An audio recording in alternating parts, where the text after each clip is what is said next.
Hey, what's up guys? We're here for another video on the S2000, and this time we're going to be doing some cylinder head work install. This one should be a little bit interesting. I guess it could be boring to some people, but this is something that we really need to know because of the issues that I found out. Alright you guys, we're going to go ahead and get right into it. I have laid out here several things related to cylinder head, camshaft timing and whatnot. But before we go ahead and start slapping on parts, we're going to have to make several checks. Checks will have to be made because of some things that I had found upon disassembly, things that Ford Piston had found as well. Before I sent the head out, I was, of course, I was inspecting all the parts coming off the engine. And one of the few things that I saw, which is right here, I'll show you the good one first of what it's supposed to look like. So here's your basic rocker assembly. You have your primaries and then your secondary cam lobe, or rocker arm. You can see it looks pretty normal, right? Nothing alarming there. So as you go over to the exhaust side, you have the same setup. And this one, let's see if I can get it. Yeah, there you go. What you see odd here is these grinding marks that are on the corners of the rocker arms. So basically the camshaft was hitting the rocker arm assembly, which is causing the valve to stay open longer for a longer period of time, which is very, very critical, especially in the S2000 engine because tolerances are tight. So that's a major issue. And what Ford Piston had found, well, I found this upon disassembly, and what Ford Piston had found was all the exhaust valves are bent, like it had you know, some piston to valve issues. Let me see if I can zoom in on that. It'd be kind of hard. I'll try. There's a little bit right there. You can kind of see where it's hammered a little bit. I'll just go around the valve. So yeah, this one doesn't look that bad because they grind it all the way around it. You can kind of see where it's polished and ground. Just looks real shiny and normal. Let's see if I can find another one that's a little bit more dramatic as far as being bent. Okay, here we go. Here's one.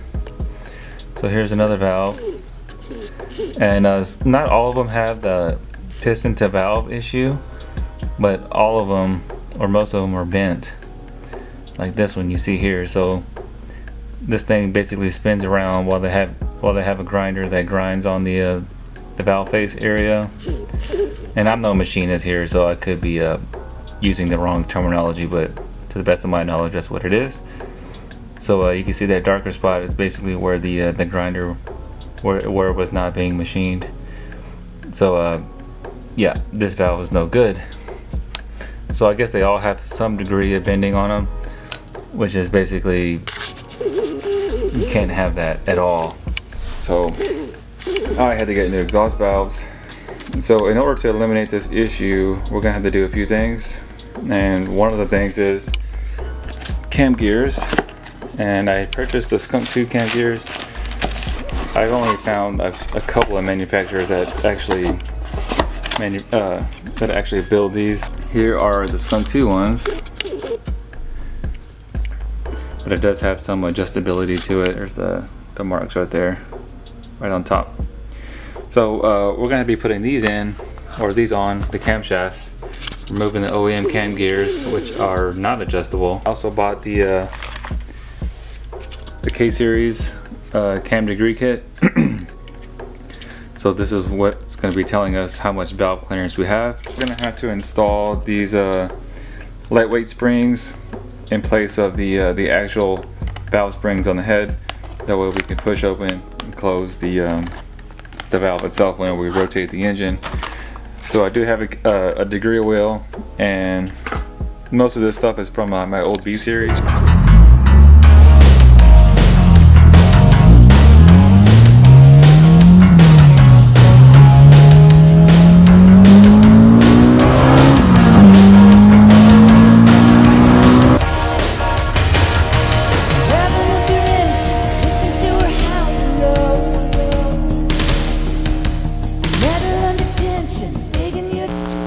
I did buy the kit for the K, and it should be good for the F series as well. To take care of this, we're gonna have to remove each rocker, middle rocker on the exhaust valve only, exhaust side only, and I'm gonna have to take a grinder, my Dremel, and just basically grind away at these corners, because once heat builds up, things expand, and you know where that goes. Clearances get tighter, but we don't want any issues like that. So I'll go ahead and grind all these out, make sure there's no sharp edges, because we don't want any other kind of issues going on. Alright, so let's go ahead and get to work, start working on it.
So I had a hard time taking these cam gears off. The nut was no problem, but of course the gear was like micro welded to the shaft or something. I'm not sure. So I had to get this piece of wood right here, and I was hammering the camshaft down on the wood, and the gear wasn't moving. So I went to my little dead blow hammer, and that seemed to work, but it took some time.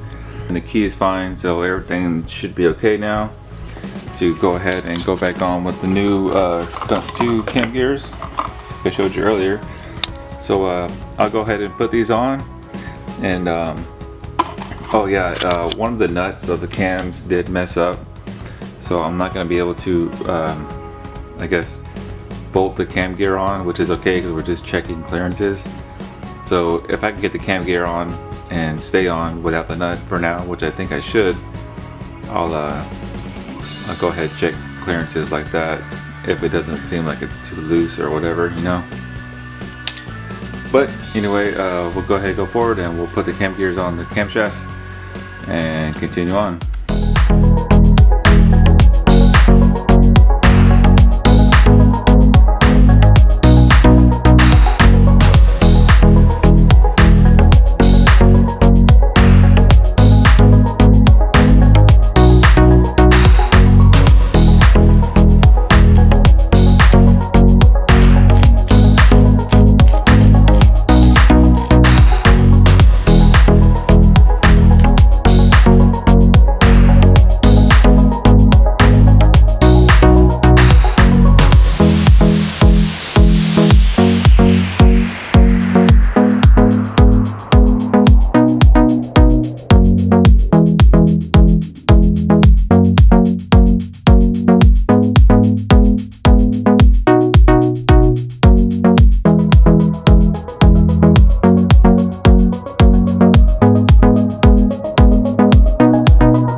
so I got it all together. Took a little bit, but had to kind of relearn how to do it all. It's been too long, so got the pointer on there. The engine is at TDC. I took out the wrong valve springs, so these gauges are facing the other way. But I'm gonna have to live with that because I'm not gonna take it all back apart just to do that. So it's gonna be like that. So I'm gonna go ahead and check this cam degree. I'll mark it all, and then we'll review it and see what we got. So I've been fighting this valve to valve, piston to valve clearance issue for a few days now. So I did find something interesting, and let me just go with that with you guys real quick. Normally these things can be purchased for a couple of different reasons. One, to get more power or to shift your power band one way or another.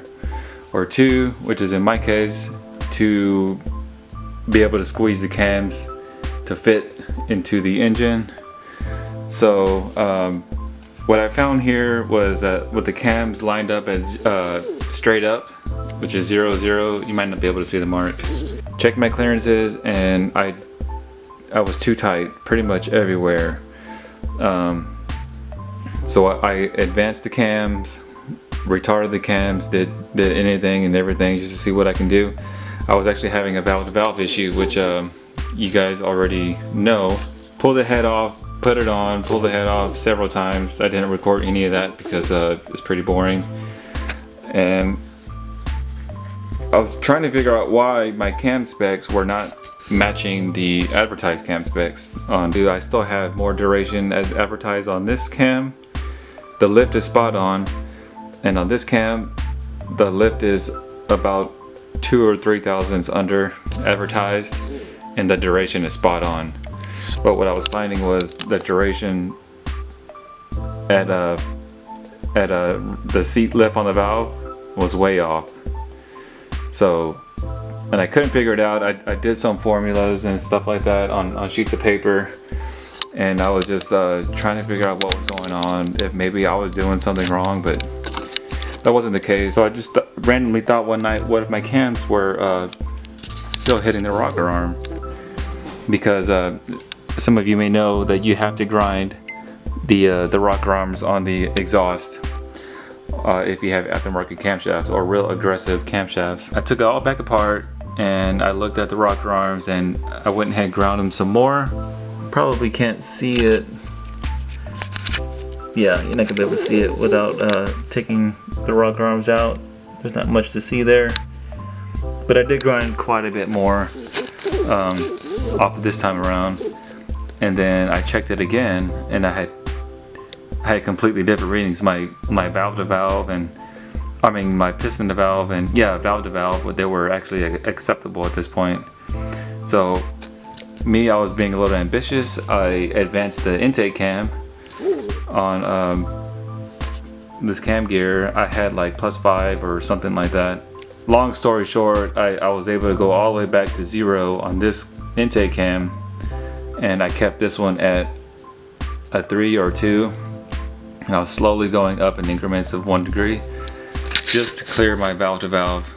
My piston to valve on the intake cam barely made it, but that's 0. I can still back it off. I don't want to back it off any more than what it is, because this is where it was at when the first dyno go around.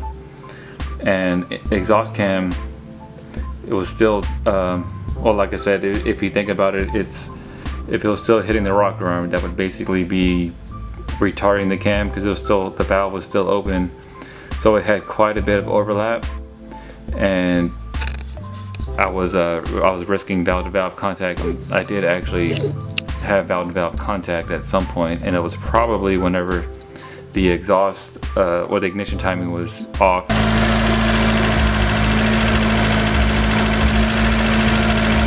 And the exhaust timing was, and the exhaust temperature was really high, so the valves probably grew to a point where I was actually having issues. So I got really lucky the second time. I'm not touching this cam anymore. I'm like at 60 thousandths piston to valve, and then I'll check that again to verify. And this cam actually had to be advanced 6, or actually like 5.5. I didn't quite go 6, but at 5.5 degrees advance on the exhaust cam, I am at about 31 or so thousandths valve to valve. You can see it right there. At about 31 or so valve to valve, so that's within specification. I'm gonna go ahead and leave this exhaust cam here because at 5 degrees I was acceptable on the piston to valve, because at 0, or I should say at 5 and below, it does not meet piston to valve clearance, whether it being the pistons I bought or the cam itself is just too big. You can research that and see what kind of effects on exhaust cam timing has on the power band. But from what I read, it has a little bit more mid-range, probably due to the fact that it has less overlap, less overlap. So overall, I'm expecting to see a little bit more mid-range, and I'm not sure on the top end what's going to happen, because everything else we've changed, like the exhaust, the Gurnby pipe, and the new header, the Ballade header. So I have all that, even the higher compression. So I'm not really sure what's going to happen on the top end. So I just don't know. But mid-range, I'm expecting to see a lot more than what I had. I think I had like